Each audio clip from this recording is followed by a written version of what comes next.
منكم إذ كنتم أعداء فألف بين قلوبكم فأصبحتم بنعمته إخوانا وكنتم على شفا حفرة من النار فأنقذكم منها كذلك يبين الله لكم آياته لعلكم تهتدون.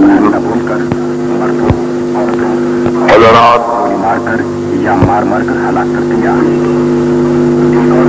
میں اپنے ان نوجوان ساتھیوں، بھائیوں اور بیٹوں سے زیادہ آپ حضرات کا شکر گزار ہوں کہ آپ نے ان ساتھیوں نوجوانوں کی حوصلہ افزائی کی اور انہوں نے یہاں آج اللہ کے نام پر جو مجلس بپا کی ہے، آپ نے اسے رونق بخشی. میں سمجھتا ہوں کہ آج کے اس دور میں اس طرح کی مجالس کا بپا کرنا اور پھر ان میں حاضری دینا، اگر یہ کسی چیز کی علامت ہے تو اس چیز کی علامت ہے کہ اس گئے گزرے دور میں بھی اللہ اور اللہ کے رسول کرنے سے محبت کرنے والوں میں کوئی کمی نہیں آئی ہے. میں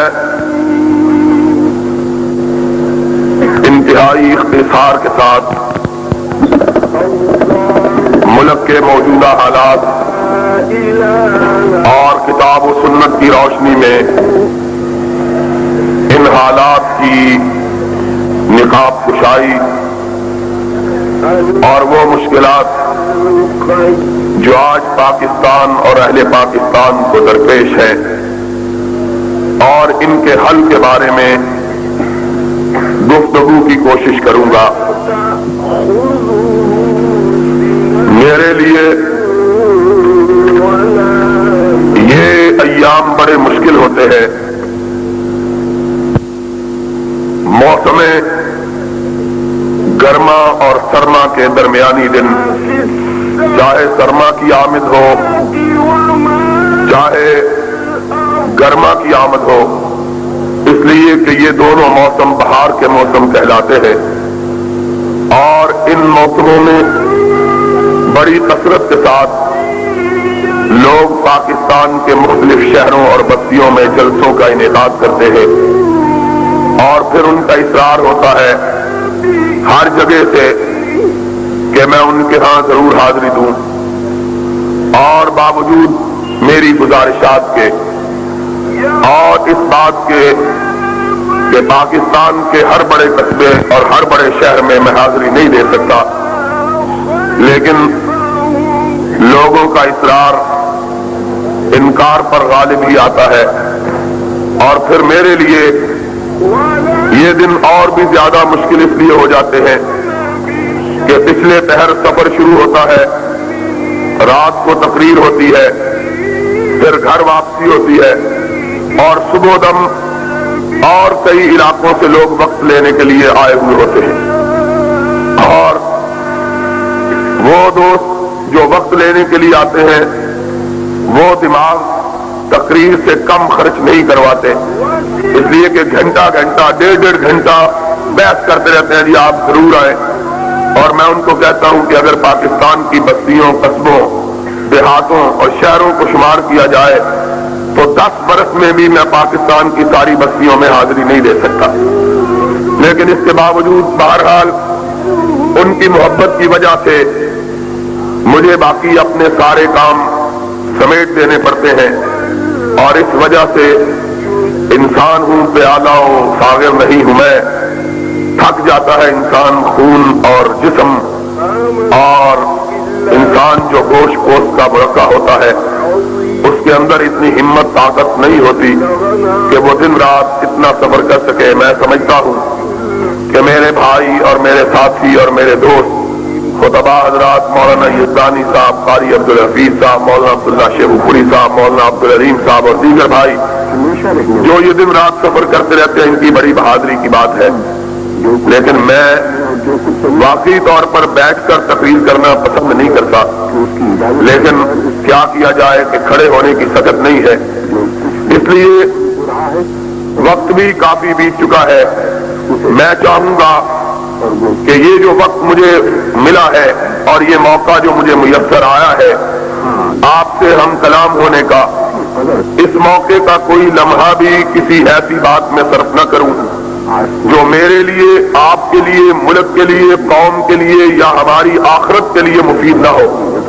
انشاءاللہ میں کوشش یہ کروں گا کہ اپنی ساری تھکاوٹوں کے باوجود اپنی توانائیوں کو بروئے کار لا کر آپ کی خدمت میں کتاب و سنت کی روشنی میں کوئی حق کی بات کہہ سکوں۔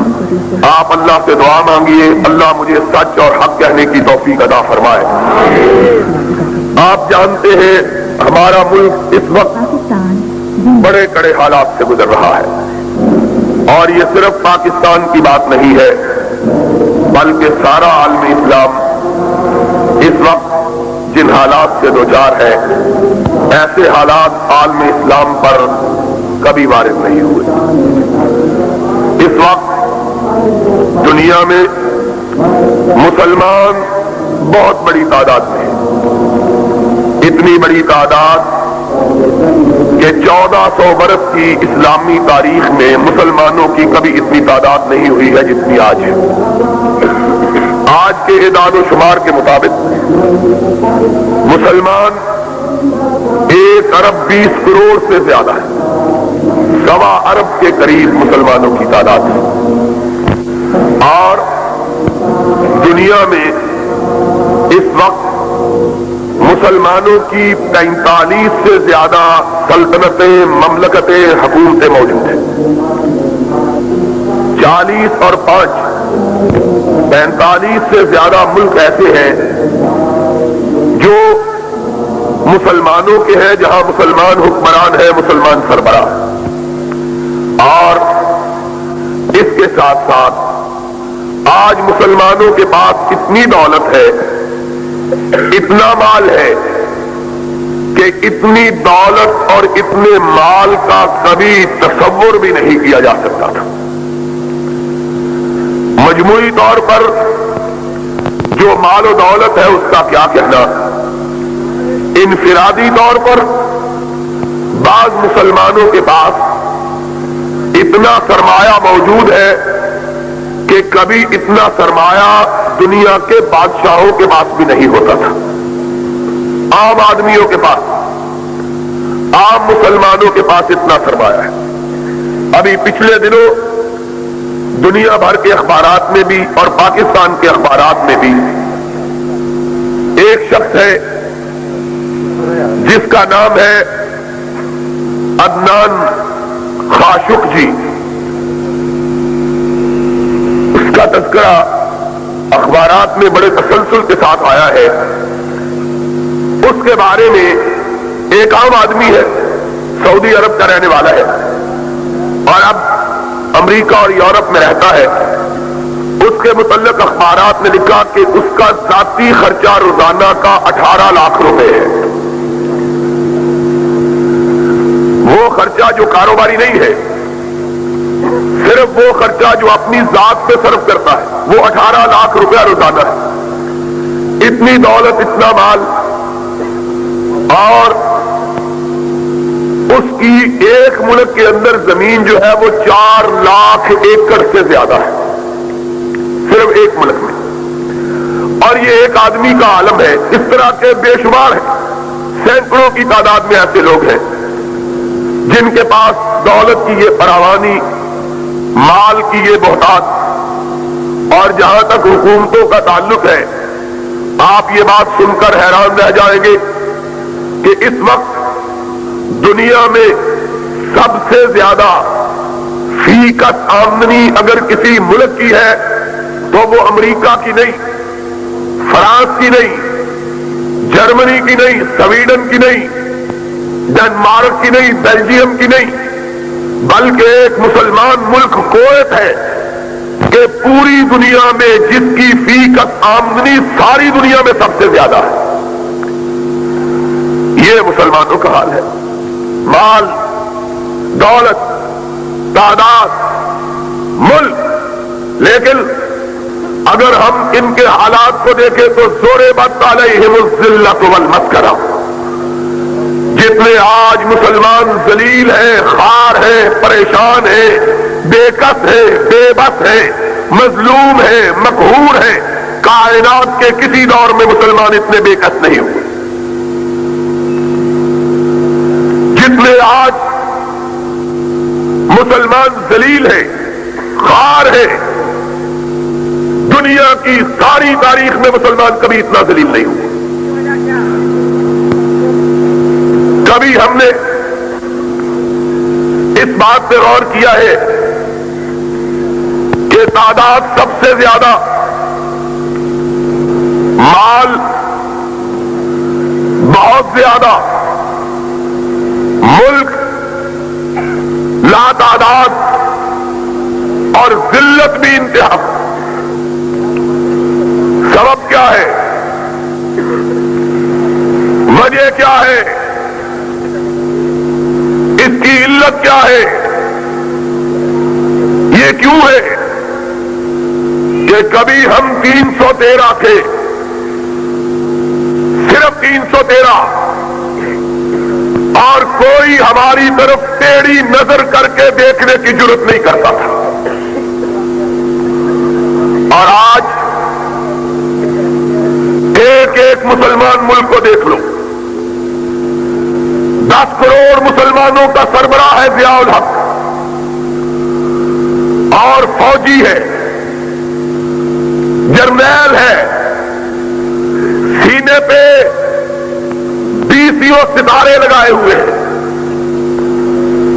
20 تمغے سجائے ہوئے ہیں.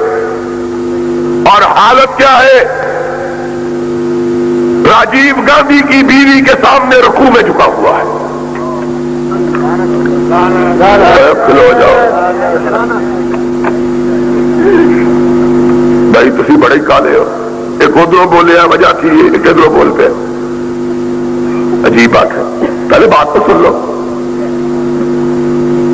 پھر اکٹھے ہی لڑیں گے اس سے. تم تو گھر جا کے سو جاؤ گے، اکیلا میں یہاں کھڑا رہ جاؤں گا.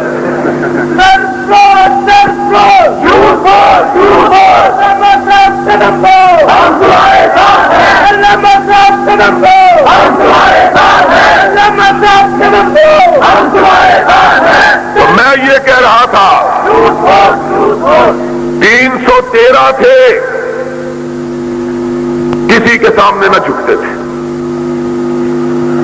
آج 1 ارب 20 کروڑ ہے.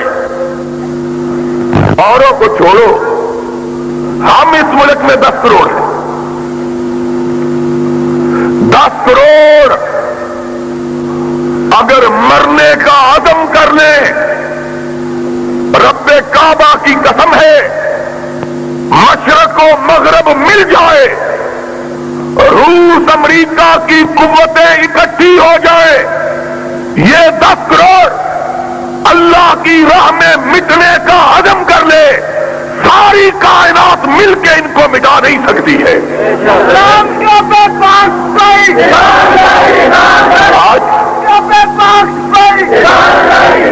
سبب کیا ہے؟ صرف 313 تھے، صرف 313. اور مکے سے نکل کر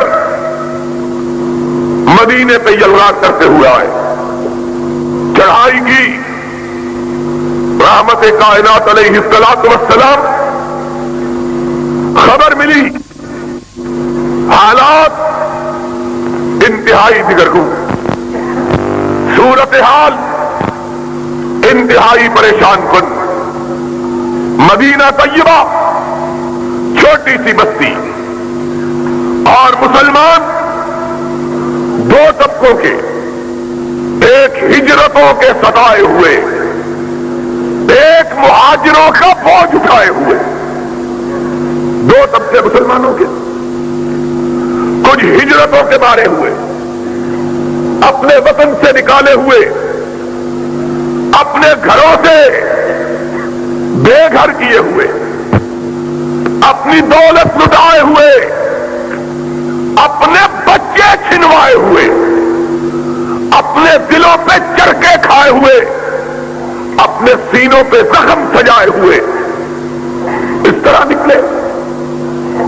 عبد الرحمن ابن عوف کہتے ہیں رضی اللہ تعالیٰ عنہ، میں نکلا، میرے گھر والوں کو پتا چلا، میں اونٹ پہ سوار، بیوی پیچھے، بیٹا گود میں، سب کچھ بیچ باچ کے، پیسے پوٹلی میں باندھے ہوئے۔ سب سے پہلے سسرال والوں کو علم ہوا، بھاگے ہوئے آئے، میرے اونٹ کی مہار تھام لی، کہنے لگے جانا ہے تو جاؤ، ہماری بیٹی چھوڑ کے جاؤ۔ بیوی چھین لی۔ پھر اپنے گھر والے آگے، کہاں کہاں جاتے ہو؟ کہا مدینے والے کے پاس جاتا۔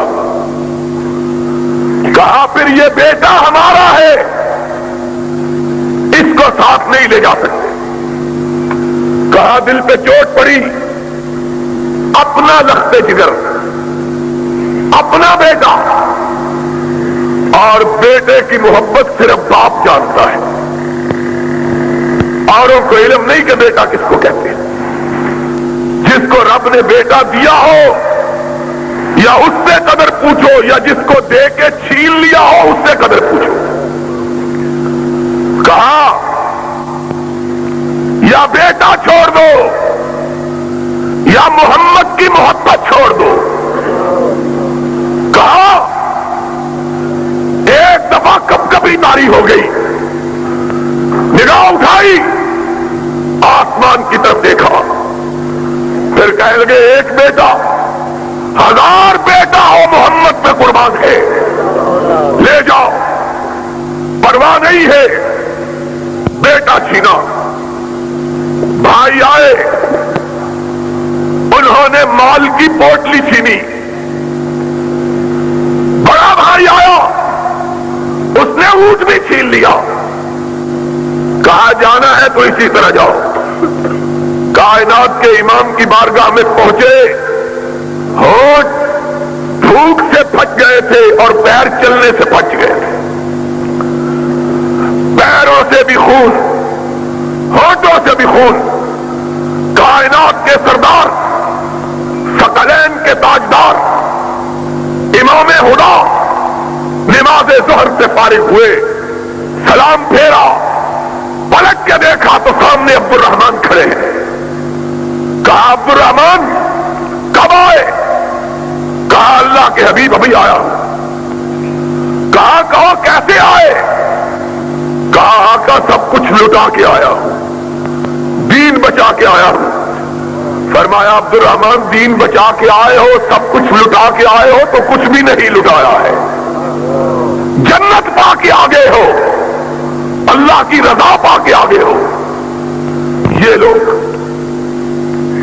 ایک صحابی اٹھتا ہے، عبد الرحمن کا قصہ سنتا ہے، عرض کرتا ہے آقا بیوی بھی اس سے چھین لی، بیٹا بھی چھین لیا، دولت بھی چھین لی۔ اللہ کے رسول میرا جتنا مال ہے 2 حصوں میں تقسیم، آدھا اس کو دے دیجیے، آدھا مجھ کو دے دیجیے۔ ایک نے کہا اللہ کے حبیب اس کا کوئی گھر نہیں، میرا آدھا گھر لے لیجیے۔ ایک نے کہا یا رسول اللہ میری 2 بیویاں، ایک کو طلاق دے دیتا ہوں، اس کو کہیے اس سے نکاح کر کے اپنے گھر کو آباد کر لے۔ کچھ ہجرتوں کے ستائے ہوئے، کچھ مہاجروں کے بوجھ اٹھائے ہوئے، کچھ امام کونین کی یثرب میں تشریف آوری سے پہلے، یثرب میں ہر سال وبا پھوٹتی تھی، زرد بخار کی، لوگ تپے زرد میں مبتلا ہوتے تھے۔ وہ تو کونین کا تاجدار آیا، رحمت مجسم بن کے آیا، اور اس نے اپنے ہاتھ دعا کے لیے اٹھائے۔ اس نے کہا اللہ میرے بابا خلیل اللہ نے مکہ کے لیے تجھ سے دعا مانگی تھی، میں مدینہ کے لیے تجھ سے دعا مانگتا ہوں۔ اللہ مدینے کو بیماریوں سے پاک کر دے۔ یہ میرے آقا کی دعا کا اثر تھا کہ آج تک مدینے میں کوئی وبا نہیں پڑی ہے۔ تو بہرحال جو پہلے ہجرت کر کے آئے تھے بخاروں کے مارے ہوئے، بخاروں نے ان کی کمروں کو جھکا رکھا ہے، اور بندے ہی کتنے شمار کیا گیا تو جوان 200 سے زیادہ نہیں تھے، کل تعداد بوڑھے شامل کیے گئے اور 14 اور 15 سال کے بچے شامل کیے گئے تو تب جا کے 313 بنے، تب جا کے۔ لیکن اس وقت بھی جبکہ صرف 313 تھے، نہ خوف تھا، نہ دہشت تھی، نہ دشمن کا رعب تھا، نہ مخالفوں کی ہیبت تھی۔ اگر تھا تو اپنے اللہ پر توکل تھا، اپنے رب پر اعتماد تھا۔ محمد الرسول اللہ صلی اللہ علیہ وسلم کو علم ہوا دشمن بڑا لشکر لے کے آیا مدینے والوں کو مٹانے کے لیے۔ سرور گرامی نے کہا ہم مدینے کی دیواروں کے پیچھے رک کر ان کا انتظار نہیں کرتے، کھلے میدان میں جا کر ان کا مقابلہ کریں گے۔ اور ضیاء الحق 10 کروڑ آدمی اس پاکستان کا باسی، اور تو راجیو گاندھی کے سامنے لمبا لیٹ گیا ہے اور سونیا کے سامنے رکوع کر رہا ہے۔ اور اگر اس سے فرصت ملی تو ایک بزرگ کی قبر پہ جا کے دھاگے باندھنے شروع کر دیے۔ مجھے اور ساری باتوں کی سمجھ آ گئی، دھاگوں کی سمجھ نہیں آئی ہے۔ وہ دھاگے ہی باندھنے تھے تو اتنی دور جانے کی کیا ضرورت تھی؟ یہ بابا چھتری والا یہاں پڑا ہے، اس کو دھاگے باندھ لیتا، دھاگے ہی باندھنے تھے نا۔ اور کسی وکیل نے کہا کسی بستی کے ایک چودھری نے کسی بندے کو قتل کر دیا، گاؤں میں بھی بڑے وکیل تھے، بندہ قتل کرنے والا چودھری تھا۔ گاؤں کے وکیلوں نے کہا بابا اس کے بیٹوں کو ہم کو وکیل کرو، ہم مقدمہ لڑیں۔ کہنے لگے نہیں یہ بڑا چودھری آدمی ہے، ہم شہر کا وکیل کریں گے۔ شہر کا وکیل کیا 3200 روپے پر، اس زمانے میں 3200 روپیہ بڑی بات تھی، 3200۔ وکیل نے بڑا مقدمہ لڑا، آخر چودھری پھانسی چڑھ گیا۔ پنڈ کے وکیلوں کو پتا لگا کہ چودھری پھانسی لگ گیا، آئے چودھری کے بیٹوں کے پاس، کہا چودھری کا کیا بنا؟ کہنے لگا وہ تو پھانسی لگ گیا۔ کہنے لگا فیس کتنی دی تھی؟ کہنے لگا 3200 روپیہ۔ کہنے لگا یہ کام تو ہم 32 روپے میں کر سکتے تھے، اگر پھانسی لگوانا تھا تو شہر کے وکیلوں کو کرنے کی کیا ضرورت تھی؟ تو یہ کام ہم صرف 32 روپے میں کر دیتے۔ اور ضیاء الحق صاحب اور کوئی مجسٹریٹ ہے تو لکھے، ان سی آئی ڈی والوں نے کیا لکھنا ہے بیچاروں نے؟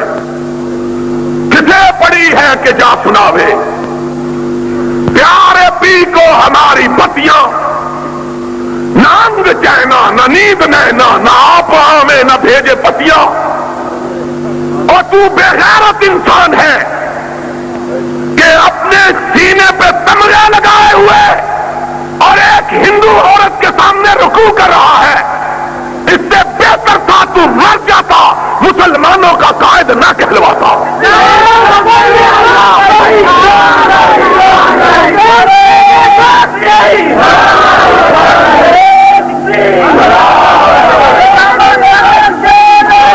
کیا کہتے ہو؟ آج کہتے ہیں اگر یہ بے غیرتی کرنی تھی پھر وہاں جانے کی کیا ضرورت تھی؟ ہائے! اور لوگوں ایک بات سن لو، سی آئی ڈی والوں لکھو، اس کو پہنچاؤ، جو اپنوں سے لڑا کرتے ہیں وہ بیگانوں سے لڑنے کی ہمت۔ تم اپنوں سے ہمارے خلاف، حجاج بن یوسف کے زمانے میں ایک دفعہ حملہ ہوا تو ایک عورت نے کہا کمانڈر عورتوں کے اوپر چڑھ دوڑا، مارا عورتوں کو بڑا. جب بندے لڑنے کے لیے آئے تو اپنی بیوی کے پیچھے جا کے چھپ گیا. اس نے کہا اسد علیہ وفی الحروب نعمت، اور میرے خلاف تو شیر تھے، مردوں کے مقابلے میں بھیڑ بھی نہیں نکلے. ہم کو مارنے کے لیے تو بڑے دلیر.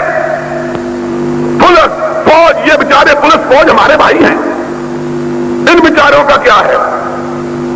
لیکن تم، قرآن کہتا ہے، مومنوں کی شان بیان کرتا ہے، اشداء علی الکفار رحماء بینہم. مومن وہ ہیں جو اپنوں کے لیے نرم، غیروں کے لیے گرم ہو. ہلکا یاراں تو بریشم کی طرح نرم ہو، ہلکا یاراں تو بریشم کی طرح نرم. رزم حق و باطل ہو تو فولاد ہے مومن. لیکن یہ مومن شب موم کر لیا، سحر آہن بنا دیا. ہمارے لیے فولادی اور اندرا گاندھی کے بیٹے کے لیے موم کا. اور لکھا ہے اخباروں نے، لکھا ہے کہ اندرا گاندھی کے بیٹے نے سلام بھی نہیں لی، یہ جھپے مار کے ڈال گیا. وہ سلام لینے کے لیے جھپے مار دیتے. ایسا انہیں قوم نو بھی جفا ماریا، چھڈن کا نام ہی نہیں لیتا. قوم کو بھی جفا مارا ہوا ہے. اس سے سلام لینا. اور لوگ کہتے ہیں ڈپلومیسی ہے. یہ ڈپلومیسی اسلام کے اندر نہیں ہے. یہ اسلام کے اندر، یہ ڈپلومیسی اسلام کہتے کیا ہے؟ کہتے ہیں کوئی بات نہیں، ہم کو بچا لیا ہے. ہم نے کہا بزدلی سے اگر کوئی قوم بچا کرتی تو کبھی بہادروں پہ موت نہ آتی. بزدلی بھی کبھی قوموں کو بچاتی ہے، قوموں کو بہادری بچاتی ہے. آؤ، اگر یقین نہیں آتا تو محمد کے ستاروں کو دیکھو، صلی اللہ سرور کائنات کی وفات ہو چکی ہے. آپ کی نعش مبارک مسجد نبی کے ساتھ حجرہ صدیقہ میں رکھی ہے. لوگوں کو پتا چلتا ہے 4 گروہ، 4، ایک کوہستان کے قبائل کا، ایک مسلمہ کے ساتھیوں کا، ایک مانعین زکات کا، ایک روم کے لشکروں کا. 4 گروہ مدینہ کی طرف دیکھ رہے ہیں. اور مسلمانوں، آج تمہیں اپنی تاریخ بھی بھول گئی ہے. آج کچھ یاد نہیں رہا. آج ہم سب چیزیں بھول چکے ہیں. آج ہم نے کفر کو اسلام اور اسلام کو کفر بنا دیا ہے. آج خرد کا نام جنو اور جنو کا خرد رکھ دیا ہے. گزری ابھی مسلمان، اور سوچو تو صحیح، آج بھی جس کے دل میں ایمان ہے، نبی کی وفات کی بات سن کر اس کی آنکھوں میں آنسو آ جاتے ہیں. آتے ہیں کہ نہیں آتے؟ نبی، اور جن کے پاس نبی تھا علیہ الصلوۃ، جو ان کے پیچھے نمازیں پڑھتے تھے، جو اس کے جھنڈے کے نیچے جہاد کرتے تھے، اور جو اس کے چہرہ پرانوار کو دیکھ کے اپنے آپ کو جنتی بناتے تھے، جو اس کے چہرے کو دیکھ کے اپنی آنکھوں کو ٹھنڈک میں ڈالتے تھے، آج کس کو دیکھیں؟ آج ان کو نبی کا چہرہ اقدس نظر نہیں آتا. کتنا بڑا غم ہے. میں کہتا ہوں سارے کائنات کے غم میں ایک طرف، اکیلے مدینے والے کی وفات کا غم. امام کائنات نہیں رہا. وہ غم کا عالم یہ تھا کہ بلال نے حضور کی وفات کے بعد اذان کہنی چھوڑ دی تھی.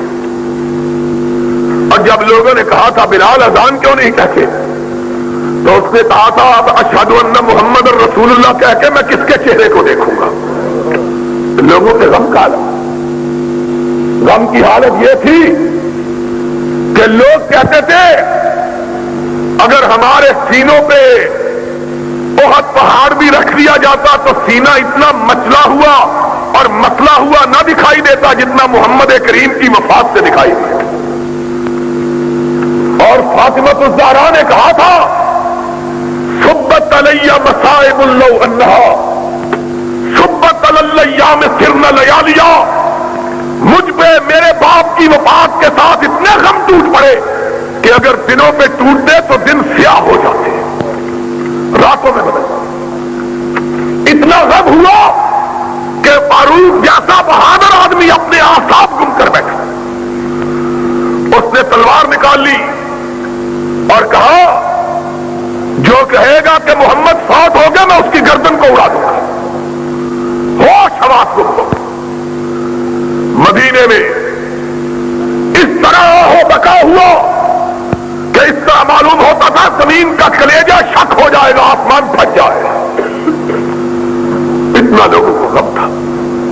این اس غم کے عالم میں خبر پہنچی کہ قبائل کوہستان نے ارتداد کا اعلان کر دیا، غیر مسلم ہونے کا اعلان کر دیا، اور صرف یہی اعلان کیا نہیں بلکہ مدینے پہ چڑھائی بھی کر دی۔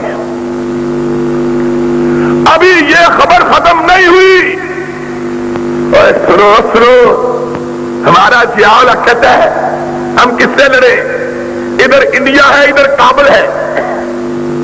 ہم نے کہا دشمن بھی دو ہی ہے، یا شمال کا ہے یا مشرق کا اور جنوب کا ہے، اگر تم ان سے نہیں لڑ سکتے تو فوج رکھنے کی ضرورت کیا ہے؟ پھر کراچی کے سمندروں سے لڑنا ہے؟ پھر کس سے لڑنا ہے؟ یا اپنی قوم سے لڑنا ہے؟ دشمن تو یہی ہے۔ ان کا مطلب یہ ہے کہ دشمن بھی ہماری مرضی کا چھوٹا سا ہونا چاہیے، تب ہم لڑیں گے۔ جس طرح ہمارے ہاں کبھی رستم زمان ہوتے تھے اور نوکی سے جھگڑا ہو گیا، اس نے ایک ہی پٹکی ماری بازو نکل گیا، کہنے لگا بڑا بھائی مان ہے میرا بازو توڑ کے مجھ کو گرانا چاہتا ہے۔ انہوں نے کہا کشتی کر رہے ہو پیار کر رہے ہو۔ ان کا مطلب یہ ہے رستم زمان ہم بنے کن کو گرا کے؟ مولوی عبد الخالق قدوسی کو گرا کے۔ یہ بیچارہ تو پہلے ہی گرا ہوا ہے۔ ضیاء الحق بھی کمانڈر ان چیف ہے، سالار ہے، اب مقابلہ کرنا چاہتا ہے کس سے؟ مولوی فضل الرحمان سے یا بڈھوں کی یتیم بیٹی سے۔ اور بیچارہ اس کا باپ ہمارا مقابلہ نہیں کر سکا، تم اس کی بیٹی سے مقابلہ کر رہے ہو۔ حالت کیا ہے؟ ان کا مطلب یہ ہے دشمن بھی ہماری مرضی کا تھا۔ اور جب سیاچین میں انڈیا نے قبضہ جما لیا، انڈیا نے فوجی دور میں، سیاستدانوں کے دور میں نہیں، فوجیوں کے دور میں، ماشاء اللہ کے دور میں کہتے ہیں قبضہ کر لیا، پھر کیا وہاں تو گھاس بھی نہیں ہوتی، گھاس تو اس سڑک پر بھی نہیں ہوتی، یہ بھی انڈیا کو دے دو، پھر گھاس تو تمہارے سر پر بھی نہیں ہوتی۔ یہ عجیب بات ہے، یہ عجیب جواب ہے۔ قومیں مقابلے کرنے کے لیے یہ سوچا کرتی ہے گھاس ہوتی ہے کہ نہیں ہوتی؟